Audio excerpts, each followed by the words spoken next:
राम राम भाई, सारे आना है। मैं आपका दोस्त नरेश गंगवार आपके अपने YouTube channel my big update पर आपका हार्दिक स्वागत करता हूं। तो जैसा कि चंद्र सर ने बताया होगा कि मैं आपको मैथमेटिक्स पढ़ाने वाला हूं, उससे पहले मैं आपके लिए आपके 20 नंबर पक्के करने आया हूं आपकी आगामी परीक्षा UP triple S C PET 2023 के लिए। आप जानते हैं कि डीआई डाटा इंटरप्रिटेशन के क्वेश्चंस 20 नंबर के यहाँ पर आपके एग्जाम में पूछे जाते हैं। तो डेली मैं आपके लिए एक डीआई लेके आऊंगा और जैसे ही एग्जाम करीब आएगा मैं आपकी डीआई पर एक मैराथन लेने वाला हूं। तो आप हमारे साथ बने रहिए और चैनल को सब्सक्राइब जरूर कर लीजिए ताकि जैसे ही मैं डीआई पर वीडियो अपलोड करूं आपके पास तुरंत ही उसका नोटिफिकेशन पहुंच जाए। और आप इस बात का आश्वासन रखिए हमारे साथ कि डीआई में आपका एक भी नंबर यहां से कटने नहीं दिया जाएगा। तो चलिए आज का हम पहला क्वेश्चन यहां पर देख लेते हैं। तो पहला क्वेश्चन मैं आपके लिए यहां पर पाई चार्ट पर लेकर आया हूं। पहला क्वेश्चन हमारा जो यहां पर दिया हुआ है ये हमारा पाई चार्ट पर दिया हुआ है। क्वेश्चन क्या है? क्वेश्चन हमारे पास, इसको हम क्या बोलते हैं, सबसे पहले आपकी जानकारी के लिए मैं आपको बता दूं, इसको हम पाई चार्ट यहां पर हम कहते हैं। तो ये क्वेश्चन, ये डीआई का क्वेश्चन किस पर बेस्ड है? पाई चार्ट पर बेस्ड है। तो देखिए भाई क्वेश्चन क्या कहता है। क्वेश्चन कहता है पुस्तक की कीमत लागत मूल्य से 20% अधिक है। पुस्तक की कीमत लागत मूल्य से 20% अधिक है यदि पुस्तक का अंकित मूल्य यदि पुस्तक का अंकित मूल्य रुपया 180 है तो पुस्तक की एक प्रति में प्रयुक्त कागज की कीमत क्या है? आप थोड़ी देर इस क्वेश्चन को पढ़िए और देखिए यहां पर क्या कर सकते हैं। इससे पहले मैं आपको एक बात बता दूं कि यहां पर जो भी हम डीआई का क्वेश्चन करने वाले हैं, आज कुछ दिन में आपको बेसिक से पढ़ाऊंगा और जैसे ही जो और भी चैप्टर्स हैं, जैसे परसेंटेज हो गया, हमारा लाभ और हानि हो गया, तो इसके जैसे ही मैं आपको इसके क्लासेस आपके लिए लेके आऊंगा तो वहां पर हम शॉर्ट ट्रिक्स और नए मेथड के साथ बात करेंगे। तो जैसे ही आप बहुत सारी चीजें सीख जाएंगे तो हम डीआई के क्वेश्चंस भी उन मेथड, उन ट्रिकी बेस से करने लग जाएंगे बहुत ही कम टाइम में। तो देखिए इस क्वेश्चन को आई थिंक आपने पढ़ लिया होगा। तो देखिए इस क्वेश्चन को अगर हम अटेम्प्ट करें तो कैसे करते। देखिए कोई भी डीआई का क्वेश्चन इतना टफ नहीं होता है। यहाँ पे थ्योरी आपको दी हुई है, बहुत ही इत्मीनान से 2 से 3 बार आप क्वेश्चन को पढ़िए, रीड करिए। एक बार में समझ में नहीं आता है, दूसरी बार आपको रीड करना है। तो देखिए क्या दिया हुआ है, पुस्तक की कीमत, पुस्तक की कीमत, लागत मूल्य। अब लागत मूल्य तो आपको पता नहीं है लागत मूल्य है कितना, तो लागत मूल्य को हमने कितना मान लिया, लागत मूल्य को हमने x मान लिया कि भाई लागत मूल्य जो है वो हमारी कितनी है, x रुपए है, से 20% अधिक है। अब x से 20% अधिक है तो 20% अधिक का मतलब क्या हो गया, 120% आपको उसका निकालना है। तो x का अगर हम यहां से 120% निकालें तो कहता है यदि पुस्तक का अंकित मूल्य 180 रुपए है। अब पुस्तक का अंकित मूल्य 180 रुपए है, मार्किंग प्राइस उसका, तो यहां से एमआरपी उसकी, तो यहां से देखो पुस्तक की कीमत तो वही तो है 180 रुपए। तो ये जो चीज है कि लागत मूल्य से 20% अधिक जो है वो उसकी कीमत के बराबर है, अंकित मूल्य के बराबर है। कहने का मतलब है किसके बराबर आप रखेंगे, 180 के बराबर आप यहां पर रखेंगे। तो यहां पे इसकी लागत मूल्य हम निकाल लेते हैं कि इसकी लागत मूल्य कितनी आई है। तो लागत मूल्य निकालें तो यहां से देखिए 0 से यहां से 0 कैंसिल हो जाएगा, 12 से आप काटेंगे 180 को, कितना आएगा हमारे पास, 15 हमारे पास आ जाएगा। तो लागत मूल्य जो हमारे पास आ जाएगी वो हमारे पास कितना आ जाएगी, 150 रुपया हमारे पास यहां से लागत मूल्य आ जाएगी। आपको इतनी बात समझ में आई, आपको इतनी बात समझ में आई। लागत मूल्य हमने निकाल ली, कितनी रुपया, 150 रुपए निकल के आई है हमारी लागत मूल्य। अब आगे क्वेश्चन को पढ़िए। तो पुस्तक की एक प्रति, एक प्रति का मतलब होता है कि बुक की एक कॉपी, एक कॉपी के बारे में, एक कॉपी में प्रयुक्त कागज, जितना कागज उसमें एक कॉपी में, पुस्तक की एक प्रति में जितना कागज प्रयुक्त हुआ है उसकी कीमत क्या होगी। तो क्वेश्चन में दिया हुआ है कि एक कॉपी में जितनी उसकी लागत वैल्यू है, अगर हम उसका क्या निकाल दें, 25% निकाल दें तो उसमें प्रयुक्त कागज की कीमत हमें पता चलेगी। तो हमारे पास कितना आया, आप यहां से देख सकते हैं कि लागत मूल्य कितना आया है, 150 रुपए हमारे पास आया है। तो यहां से 150 रुपए का क्या निकाल दें हम, 25%। 150 में 25% जो आएगा वो क्या है, कागज की कीमत है, प्रयुक्त कागज की कीमत है।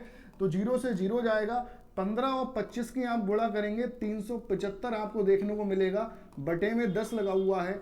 तो यहां से आपके पास कितना आ जाएगा, 37.5 रुपए। ये आपका क्या है, ये आपका आंसर है। ऑप्शन नंबर 3 आपका यहां से राइट आंसर हो जाएगा। तो थोड़ी देर आप इस क्वेश्चन को देखिए, स्क्रीनशॉट लेना चाहते हैं तो स्क्रीनशॉट ले लीजिए। ये हमारा आज का क्वेश्चन था पहला, ठीक है। चलिए आपने स्क्रीनशॉट ले लिया होगा। आइए नेक्स्ट क्वेश्चन देखते हैं इसी डीआई पे। 5 क्वेश्चन टोटल हमने एक डीआई से यहां पर लिए हैं। तो सेकंड क्वेश्चन को बहुत ही ध्यानपूर्वक यहां पे पढ़ना है। क्या है? यदि पुस्तकों की एक निश्चित मात्रा के लिए प्रकाशक को मुद्रण लागत मतलब प्रिंटिंग कॉस्ट के रूप में 30,600 रुपए का भुगतान करना पड़ता है, तो इन पुस्तकों के लिए रॉयल्टी की राशि का भुगतान क्या होगा? नहीं समझ में आया एक बार रीड करने में, दोबारा उसको पढ़िए। जितनी बार आपको समझ में नहीं आया उतनी बार आप उसको यहां पे पढ़िए। अभी आपके पास थोड़ा टाइम है, इतने दिन है कि अगर आप डेली एक डीआईबी, अगर मैं जो आपको करा रहा हूं अच्छे से आप उसको रीड करेंगे तो पेपर में जो आपकी डीआई आएगी आप 100% उसको कर सकते हैं। तो यहां पर देखिए दोबारा पढ़िए, यदि पुस्तकों की एक निश्चित मात्रा, कितनी मात्रा नहीं पता, तो उस निश्चित मात्रा को हम यहां से कितना मान लेंगे? उस निश्चित मात्रा को हम यहां से x मान लेते हैं। ये जो हमारे पास है निश्चित मात्रा, इसको हमने कितना मान लिया? इसको हमने x मान लिया। ठीक। प्रकाशक को मुद्रण लागत प्रिंटिंग कॉस्ट के रूप में, अब ये जो निश्चित मात्रा मानी है आपने, इसका प्रिंटिंग कॉस्ट कितना है? 20%। तो अगर ये जो एक निश्चित मात्रा है, अगर हम इसका 20% निकालें तो 20 बटे कितना? 100, तो वो किसके बराबर होगा? 30,600 रुपए का उसे भुगतान करना पड़ता है। आप समझ पा रहे हैं? यदि पुस्तकों की एक निश्चित मात्रा, कितनी टोटल जितनी पुस्तक थी उनकी एक जो निश्चित मात्रा थी, उनकी एक जो सर्टेन नंबर ऑफ वैल्यू थी, तो उसको हमने कितना मान लिया? x। अब जितनी उसकी सर्टेन वैल्यू है, जितनी उसकी टोटल पुस्तकों की मात्रा है, निश्चित मात्रा x है, उसका प्रिंटिंग कॉस्ट कितना जाता है? तो उसने बोला है कि 20% निकालो, तो टोटल का 20% कितने रुपए भुगतान करना पड़ता है? 30,600। तो ये किसके बराबर होगा? ये बराबर होगा 30,600 के। तो यहां से हम x का वैल्यू निकाल सकते हैं। x का वैल्यू हम यहां से निकाल लें तो 0 से 0 हमारे पास कट जाएगा। 2 से हम इसको काटें तो 30 काटेंगे, कितना आएगा? 15 आएगा। 60 काटेंगे तो कितना आएगा? 30 आएगा। तो x का वैल्यू 100 मल्टीप्लाई करेगा तो हमारे पास 15, 30 और आगे कितने जीरो लगा दीजिए? 2 जीरो आप यहां पर लगा दीजिए। 1,53,000 आपकी क्या है? टोटल पुस्तकों की एक निश्चित मात्रा आपके पास निकल के आ गई। ठीक है। अब कहता है कि तो इन पुस्तकों के लिए रॉयल्टी की राशि का भुगतान क्या होगा? अब टोटल इतनी पुस्तकें हैं, इन पे कितनी परसेंट रॉयल्टी जाएगी? तो रॉयल्टी कितनी है आप देख सकते हैं यहां पे, कितनी? 15%। 15% है, तो इसका हम क्या निकाल दें? इसका अगर हम निकाल दें यहां से 15%, तो 0 से 0 कैंसिल हो जाएगा। 15 और इसकी मल्टीप्लाई करिए, कितना? 15 0 0 आएगा। 15 3 45, कितना? 4 हासिल गया। 15 पंजे 75, 4 79, 9 7 हासिल गया। 15 एकम 15 और 7 कितना? 22। तो 22,950, 22,950 यानी कि ऑप्शन नंबर 3 आपका सही आंसर है। समझ में आया? क्या किया हमने? पुस्तकों की एक निश्चित मात्रा नहीं पता, x मानिए, x मान ली। प्रकाशन को मुद्रण लागत, उसके कितने परसेंट उसको प्रिंटिंग कॉस्ट देनी पड़ेगी? दिया हुआ है प्रिंटिंग कॉस्ट 20%, तो 20% हमने निकाला तो कितना भुगतान वो करता है? 30,600 का। उसको इक्वल लिखा, कैलकुलेट किया तो 1,53,000 पुस्तकों की निश्चित मात्रा हमारे पास निकल के आ गई। उसका हमने क्या? रॉयल्टी की राशि का भुगतान कितना हुआ? तो टोटल निश्चित मात्रा का कितना परसेंट? 15% दिया हुआ है, रॉयल्टी 15% वो यहां पर लेता है। तो 15 बटे यहां पर 100 कर देंगे तो 22,950 आपका यहां से राइट आंसर हो जाएगा। आप इसको नोट भी कर सकते हैं, इसका स्क्रीनशॉट भी ले सकते हैं। मैं साइड में हो जाता हूं और आप इसको बाद में खुद ट्राई करके जरूर देखिएगा। ठीक है, चलिए नेक्स्ट क्वेश्चन देख लेते हैं। नेक्स्ट क्वेश्चन हमारा दिया हुआ है। अब इस क्वेश्चन को बहुत ध्यान से पढ़िए। इसको मैं बेसिक से तो आपको करा रहा हूं, लेकिन आप पिछले देखिए डीआई के जो भी क्वेश्चंस होते हैं, केस स्टडी के जो भी क्वेश्चंस होते हैं, वो पिछले क्वेश्चन से कहीं ना कहीं रिलेट करते हैं। तो ये जो क्वेश्चन आपको दिया हुआ है, कहता है यदि 5500 प्रतियां प्रकाशित हुई हैं, ठीक है, 5500 कॉपीज प्रकाशित हुई हैं, उन पर परिवहन लागत, कहने का मतलब है ट्रांसपोर्टेशन कॉस्ट कितने रुपए है?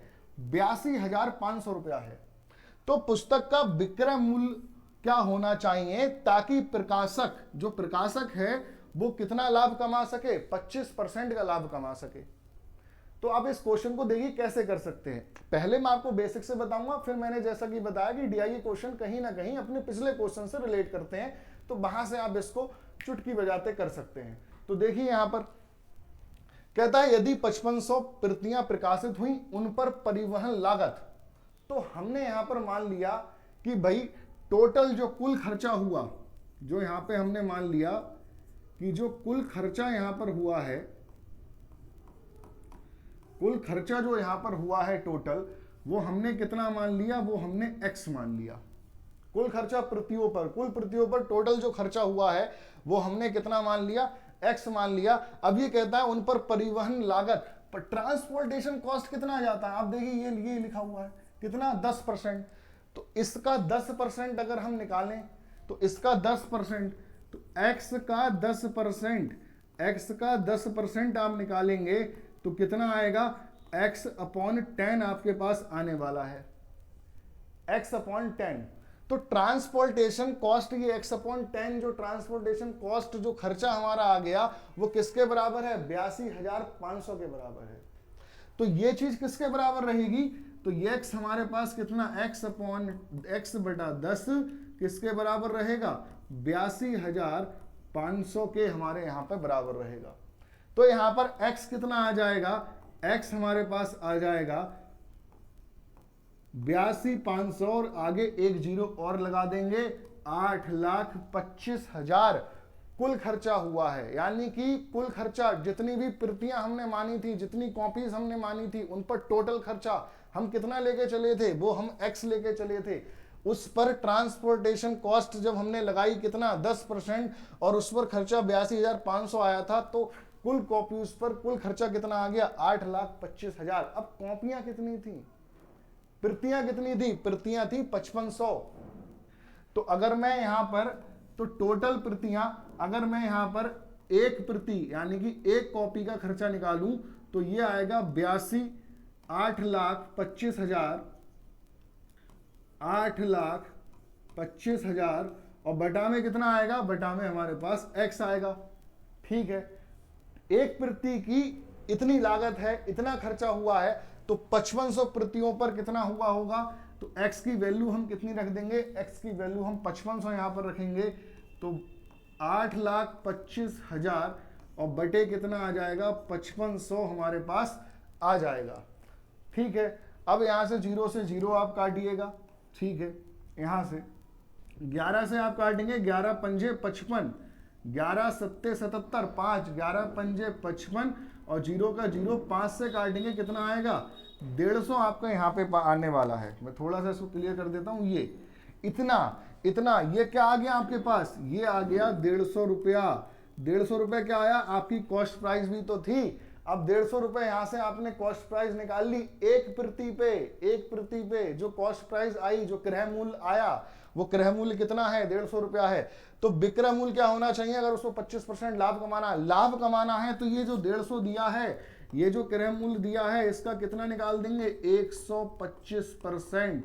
125% आप यहां से निकालेंगे तो कितना आने वाला है, यहाँ जीरो से जीरो कट जाएगा, 125 और 15 की आप गुणा करेंगे तो यहां से कितना आएगा, 15 पंजे 75, 5 7 हासिल है, 15 दूनी 30, 7 37, 3 15 एकम 15 3 18 बटे कितना 10, तो कितना आ जाएगा 187.5। ये क्या होना चाहिए, ये उसका विक्रय मूल्य होना चाहिए। अगर उसको कितना लाभ कमाना है, 25% का यहां पर लाभ कमाना है, तो कौन सा ऑप्शन यहां पर हमारा करेक्ट हो जाएगा, ऑप्शन नंबर 2 हमारा यहां पर बिल्कुल सही आंसर इसका है। तो ये एक बेसिक मेथड था, आप देख लीजिए, आपको स्क्रीनशॉट लेना है, स्क्रीनशॉट ले लीजिए। उसके बाद मैं आपको बताऊंगा कि आप पिछले क्वेश्चन से रिलेट करके इसको चुटकी बजा के कैसे कर सकते थे। तो देखिए, मैं मानता हूं आपने समझ लिया होगा। अब देखिए इसको एकदम आसानी से कैसे हम यहां पे कर सकते थे। तो मैंने आपको यहां पर बताया था, भाई यहां पर था क्या, विक्रय मूल्य क्या होना चाहिए, अगर उसको 25% लाभ कमाना है, तो लाभ किस पे, जितना उसमें खरीद है, खरीद से ही तो 25% लाभ कमाएगा। खरीद कितनी थी, आप देखिए पिछला क्वेश्चन मैं आपको दिखाऊं, ये पहला क्वेश्चन था, उसमें हमारा कॉस्ट प्राइस कितना आया था, क्रय मूल्य तो था ये 150 रुपए। तो आप अगर पिछले क्वेश्चन से इसको रिलेट कर पाते तो डायरेक्ट आप कहते कि क्रय मूल्य है 150, लाभ कमाना है 25, तो 125/100, और इसको हम कैलकुलेट करेंगे तो हमारे पास 187.5, ये हमारा यहां से राइट आंसर आ जाता। समझ गए आप? चलिए नेक्स्ट क्वेश्चन यहां पर देख लेते हैं। नेक्स्ट क्वेश्चन हमारा दिया हुआ है पुस्तक पर रॉयल्टी। पुस्तक पर रॉयल्टी प्रिंटिंग लागत से कितना कम है? पुस्तक पर रॉयल्टी मुद्रण मतलब प्रिंटिंग लागत से कितना कम है? तो ये आपको किसमें बताना है? परसेंटेज में आपको बताना है। अब इससे पहले आप जब भी ये परसेंटेज वाला इंक्रीज या वृद्धि या फिर यहाँ पे डिक्रीज परसेंटेज वाला क्वेश्चन आप देखते हैं तो बहुत कंफ्यूज हो जाते हैं। तो सबसे पहले मैं आपसे कहूंगा आप उसकी एक छोटी वैल्यू से आप उसको देखिए। छोटी वैल्यू से कैसे? अगर मैं आपसे कहूं कि आपके पास पहले कितने रुपए थे, आपके पास पहले 150 रुपए थे, मैं कहूं बाद में आपके पास कितने रह गए, बाद में आपके पास 100 रुपए रह गए, बाद में आपके पास कितने रुपए रह गए, 100 रुपए रह गए, तो मैं कहूं आपको यहां पर कितना परसेंट कम मिला पैसा? तो यहां पे अगर हम देखें तो यहां पर अगर हम पहले इंक्रीज का बात करें तो इंक्रीज में देखिए क्या करते हैं, 100 रुपए थे, बाद में आपके पास 150 रुपए थे, तो परसेंटेज इंक्रीज वृद्धि प्रतिशत आपको निकालना है। तो आप मैं कहूंगा पहले हम क्या लेंगे, इसका डिफरेंस। इसका डिफरेंस कितना आया? 50। इसका डिफरेंस कितना आएगा? 50। अब ये जो 50 आया है इसको आप ऊपर रखिए और पिछली जो वैल्यू है सबसे पहले आपके पास जितने थे, कितने थे? 100, उसको आप कहाँ रखेंगे? नीचे रखेंगे। गुणा किससे कर देंगे? 100 से। प्रतिशत की बात कर रहे हैं, 100 से 100 कट जाएगा तो कितना लाभ हुआ आपको? 50%। कितना वृद्धि प्रतिशत हुआ? तो वृद्धि प्रतिशत कितना आया? 50% आया। ऐसे ही हम यहां पर कम निकाल सकते हैं, हानि प्रतिशत यहां पर निकाल सकते हैं। तो यहां पर देखिए इस क्वेश्चन को कैसे करेंगे। तो इस क्वेश्चन को अगर हमें करना है तो सबसे पहले रॉयल्टी की बात कर लेते हैं। कितना है? 15%। देखिए यहां पर कितना है? 15%। ये हमने यहां पर लिख लिया 15%। पहले दोनों वैल्यू को आप लिखिए यहां से, ठीक है। ये हमारे पास कितना है? 15%, ठीक है। नेक्स्ट बात कर लेते हैं प्रिंटिंग। प्रिंटिंग कॉस्ट कितनी है? 20%। ये आपने यहां पर कितना लिख लिया? 20% यहां पर लिख लिया, ठीक है। ये आपके पास कितना आ गया? 20% आ गया। किससे कम देखना है, किससे ज्यादा देखना है, ये बहुत ही महत्वपूर्ण है वृद्धि और हानि प्रतिशत के बारे में। तो किससे कम देखना है? प्रिंटिंग लागत से कितना कम है। तो जिससे कम है या जिससे ज्यादा है उसकी वैल्यू हमेशा कहां रखेंगे? बटे में रखेंगे। मतलब कितना रखेंगे? 20। और मैंने आपको बताया इन दोनों का क्या ले लेंगे? डिफरेंस ले लेंगे। इनका डिफरेंस कितना आएगा? 5 इनका डिफरेंस आएगा, उसको ऊपर रखेंगे। गुणा कितना कर देंगे? गुणा यहां पर 100 कर देंगे। तो 5 चौक कितना होता है? 5 चौक 20 होता है। 4 से 100 को काटेंगे, कितना आएगा? 25% आपका यहां से बिल्कुल करेक्ट आंसर है। तो यहां से ऑप्शन नंबर 4 आपका यहां से बिल्कुल राइट आंसर यहां से हो जाएगा। एक बार फिर से देख लीजिए, मैंने आपको बताया रॉयल्टी आपने लिख ली, प्रिंटिंग आप जिससे कम या जिससे ज्यादा देखना होता है उसको बटे में रखते हैं, याद रखिए। और उन दोनों का डिफरेंस लेते हैं और उसको ऊपर रखते हैं, गुणा में 100 लगा देते हैं, आपको वृद्धि प्रतिशत या फिर हानि प्रतिशत निकल के आ जाएगा। आप इसका स्क्रीनशॉट ले लीजिए ताकि हम अपने आगे वाले क्वेश्चन पर चल पाए। तो देखिए हमारा लास्ट क्वेश्चन यहां पर क्या है, हमारा यहां से लास्ट क्वेश्चन दिया हुआ है रॉयल्टी पर किए गए व्यय। व्यय आप समझते हैं खर्च, व्यय से आप समझते हैं खर्च के अनुरूप क्षेत्र का केंद्रीय कोण कितना है। अब भाई ये पाई चार्ट दिया हुआ है, अब आपको ये दिखता है इस तरह का। अगर मैं पूछूं टोटल कितना एंगल है तो आप कहेंगे भाई 360 डिग्री होता है इसका टोटल एंगल होता है। तो ये सब प्रतिशत अगर आप जोड़ें टोटल तो यहां से आप कह सकते हैं कि 100% किसके बराबर है? 360 डिग्री के बराबर है। तो मैं कहूं 1% किसके बराबर होगा? तो आप कहेंगे 360 के बटे में 100 को ले जाओ।